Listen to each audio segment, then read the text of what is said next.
भाइयों, एक बार आपका फिर से स्वागत है एसएससी एकेडमी यूट्यूब चैनल पर। आज की इस वीडियो में हम आपको कल से शुरू होने वाले CRPF head constable and ASI exam के लिए कुछ क्वेश्चन लेकर आए हैं जो आपके लिए बहुत ही इंपॉर्टेंट साबित होंगे। उम्मीद करता हूं इससे आपके पेपर में सीधे 5 से 6 क्वेश्चन देखने के लिए मिल सकते हैं, यहाँ इनके आधार पर मिल जाएंगे। क्वेश्चन नंबर पहला, यानी पहले क्वेश्चन मिस्टेक हुई है, इसलिए क्वेश्चन नंबर सेकंड से स्टार्ट करते हैं। क्वेश्चन सेकंड आपसे पूछा गया है, भारत का सबसे ऊँचा बांध है, यानी भारत का सबसे ऊँचा बांध पूछा गया है। Option A Hirakud, option B Bhakra Nangal, option C Tehri, option D Nagarjun. अब बात करते हैं हम ये हीराकुंड बांध की, तो यह सबसे लंबा बांध है, यानी हीराकुंड बांध सबसे लंबा बांध है। बात करते हैं भाखड़ा नागला बांध की, तो ये भाखड़ा नागला बांध सबसे गुरुत्वीय बांध है, यानी गुरुत्वीय ऊंचा बांध है। और बात करते हैं टिहरी बांध की, तो यहाँ पे जो भारत का सबसे ऊंचा बांध हो जाएगा वो है टिहरी बांध हो जाएगा, यानी ऑप्शन नंबर सी यहाँ पे सही हो जाएगा। नेक्स्ट क्वेश्चन गाइस, क्वेश्चन में आपसे पूछा गया है मानव का साइंटिफिक नाम क्या है, यानी जो मानव का वैज्ञानिक नाम पूछा गया है आपसे। ऑप्शन ए है स्पेक्टस, ऑप्शन बी है इरियटा, ऑप्शन सी है होमोसेम्पियन, ऑप्शन डी है म्यूटा। तो मानव का जो वैज्ञानिक नाम होता है वह होमोसेम्पियन होता है, इसलिए क्वेश्चन नंबर 3 का ऑप्शन नंबर सी यहाँ पर सही हो जाएगा। Next question guys, next question में आपसे पूछा गया है कि जो मेगास्थनीज किसके शासनकाल में था, यानी जो मेगास्थनीज था वह किसके शासनकाल में था। तो option A Ashok, option B है विक्रमादित्य, ऑप्शन सी है चंद्रगुप्त मौर्य, ऑप्शन डी अकबर। तो जो मेगास्थनीज था वह आपके चंद्रगुप्त मौर्य के शासनकाल में था। अब बात कर लेते हैं विक्रमादित्य की, तो जो विक्रमादित्य की बात कर लेते हैं, इनके शासनकाल में अगर बात की जाए तो कौन सा, उनके शासनकाल में आपका जो वंशांग तो हर्षवर्धन के में से था, हर्षवर्धन के में था, वो एक वंशांग था और आया था जो कौन था उसका क्या सभी ध्यान नहीं आ रहा है। नेक्स्ट क्वेश्चन कर लेते हैं जब तक। नेक्स्ट क्वेश्चन में आपसे पूछा गया है कि बुलर झील भारत के क्या है, यानी जो बुलर झील है वो भारत के किस राज्य में बहती है। Option A Rajasthan, option B है Punjab, option C Jammu Kashmir, option D Haryana. तो जो बुलर झील है वो भारत के जम्मू कश्मीर राज्य में बहती है, यानी ऑप्शन नंबर सी यहाँ पे सही हो जाएगा। Next question guys, next question में आपसे पूछा गया है इंपीरियल बैंक की स्थापना किस वर्ष हुई थी। ऑप्शन ए 1934, ऑप्शन बी है 1924, ऑप्शन सी है 1949, ऑप्शन डी है 1921। तो जो इंपीरियल बैंक थी उसकी स्थापना सन 1921 में हुई थी, यानी ऑप्शन नंबर डी यहाँ पे सही हो जाएगा। बाद में इसे एसबीआई में परिवर्तित कर दिया था। Next question guys, next question में आपसे पूछा गया है कि थल सेना दिवस कब मनाया जाता है, यानी ऑप्शन ए है 4 दिसंबर, ऑप्शन बी है 15 जनवरी, ऑप्शन सी है 8 अक्टूबर, ऑप्शन डी है 8 मार्च। तो जो थल सेना दिवस होता है वह 15 जनवरी को मनाया जाता है, इसलिए ऑप्शन नंबर यहाँ पे सही हो जाएगा। अब बात कर लेते हैं 4 दिसंबर की, तो 4 दिसंबर को आपका नेवी डे मनाया जाता है। बात कर लेते हैं 8 अक्टूबर की, तो 8 अक्टूबर को आपको एयरफोर्स डे मनाया जाता है। बात कर लेते हैं 8 मार्च की, 8 मार्च को अंतर्राष्ट्रीय महिला दिवस मनाया जाता है। तो गाइस वायुसेना यानी थल सेना दिवस आपके 15 जनवरी को मनाया जाता है। नेक्स्ट क्वेश्चन है, नेक्स्ट क्वेश्चन में आपसे पूछा गया है कि वर्तमान में वित्त मंत्री कौन है, यानी वर्तमान में जो वित्त मंत्री है वह कौन है। Option A Manmohan Singh, option B Rajnath Singh, option C Nitin Gadkari, option D Nirmala Sitharaman. तो जो वर्तमान समय वित्त मंत्री हैं वो निर्मला सीतारमण जी हैं, यानी क्वेश्चन नंबर 8 का ऑप्शन नंबर डी यहाँ पे सही हो जाएगा। अब बात कर लेते हैं राजनाथ सिंह की, तो ये हमारे रक्षा मंत्री जी हैं, और नितिन गडकरी जी की बात की जाए तो ये हमारे सड़क मंत्री हैं। मनमोहन सिंह तो आपको पता होगा ये पूर्व प्रधानमंत्री रहे हैं। Next question guys, question number 9, Rajya Sabha का सदस्य बनने के लिए न्यूनतम आयु है, यानी राज्यसभा का सदस्य बनने के लिए आपकी न्यूनतम आयु पूछी गई है। ऑप्शन ए है 20 वर्ष, ऑप्शन बी है 25 वर्ष, ऑप्शन सी है 35 वर्ष, ऑप्शन डी है यहाँ पर डी हो जाएगा, ऑप्शन डी है 30 वर्ष। तो राज्यसभा का सदस्य बनने के लिए न्यूनतम आयु 30 वर्ष पूर्ण होनी चाहिए, यानी ऑप्शन नंबर सी यहाँ पे ऑप्शन नंबर डी यहाँ पे सही हो जाएगा। अगर बात की जाए लोकसभा की, तो लोकसभा का सदस्य बनने के लिए आपकी 25 वर्ष की आयु पूरी होनी चाहिए। अगर बात की जाए राष्ट्रपति बनने के लिए, तो राष्ट्रपति बनने के लिए आपकी न्यूनतम आयु 35 वर्ष पूरी होनी चाहिए। अगर आपसे एग्जाम में पूछता है कि प्रधानमंत्री बनने के लिए, तो प्रधानमंत्री बनने के लिए भी 25 वर्ष की आयु पूर्ण होनी चाहिए। अब चलते हैं नेक्स्ट क्वेश्चन पर गाइस। नेक्स्ट क्वेश्चन आपसे पूछा गया है भारत का सर्वोच्च वीरता पुरस्कार है, यानी आपसे पूछा गया कि भारत का सर्वोच्च वीरता पुरस्कार है वह कौन सा है। ऑप्शन ए अशोक चक्र, ऑप्शन बी परमवीर चक्र, option C Bharat Ratna, option D वीर चक्र। तो यहाँ पे ऑप्शन नंबर बी यहाँ पे सही हो जाएगा, यानी परमवीर चक्र है वह भारत का सर्वोच्च वीरता पुरस्कार होता है, यानी वो परमवीर चक्र होता है। अब चलते हैं नेक्स्ट क्वेश्चन पर गाइस।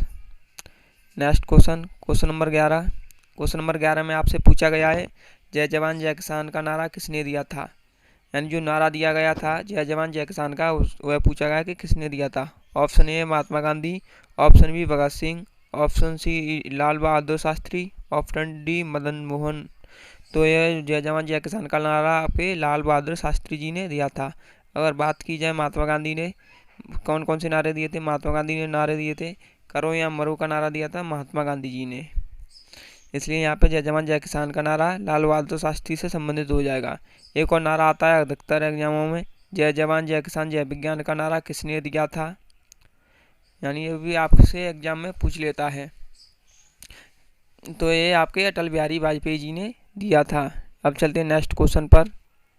नेक्स्ट क्वेश्चन में आपसे पूछा गया है निम्न में से कौन एक कृत्रिम बंदरगाह है, यानी आपसे पूछा है कृत्रिम बंदरगाह कौन सा है। बंदरगाहों से अधिकतर क्वेश्चन देखने के लिए मिलते हैं एग्जाम में, इनको भी अच्छी तरीके से तैयारी कर लीजिए। Option A Kandla, option B Chennai, option C Visakhapatnam, option D Mumbai.